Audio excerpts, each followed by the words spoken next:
Thank you, Jerry. Yes, it's such an honor and privilege to be able to speak with you all today.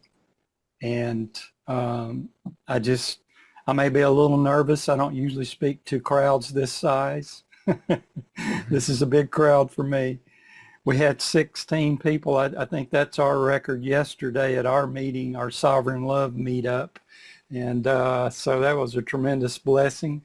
But anyway, let me quit being overly nervous and dive into what I want to attempt to share with you today. Let me do something here. I've got my screen. Yeah, here we go.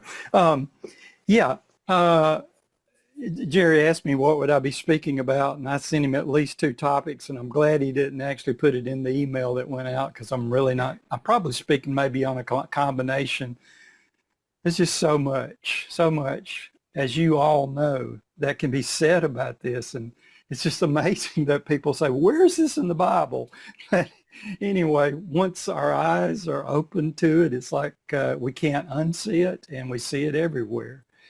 But one of the things I would particularly like to share with you today is some thoughts on, I'm often through my YouTube channel, I'm often encountering people who just don't get it, and they'll push back. Some do so in good faith, but unfortunately most are doing it in a sort of defensive fashion and accusing me of being a heretic and going to hell and so forth and so on. But anyway, over the last, I guess I would probably say 16 years, I've had to think and rethink and come up with answers. And so the thought occurred to me that what we're engaged in is a sort of what I would call a UR, universal reconciliation, a UR apologetics. And you're all familiar with the term apologetics.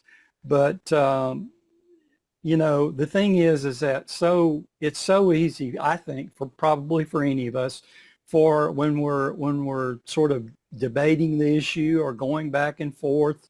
I don't like to call it an argument. I hope that it doesn't devolve into just an argument. But when you're trying to speak into one another's lives in good faith, unfortunately, what those kinds of discussions can devolve into is basically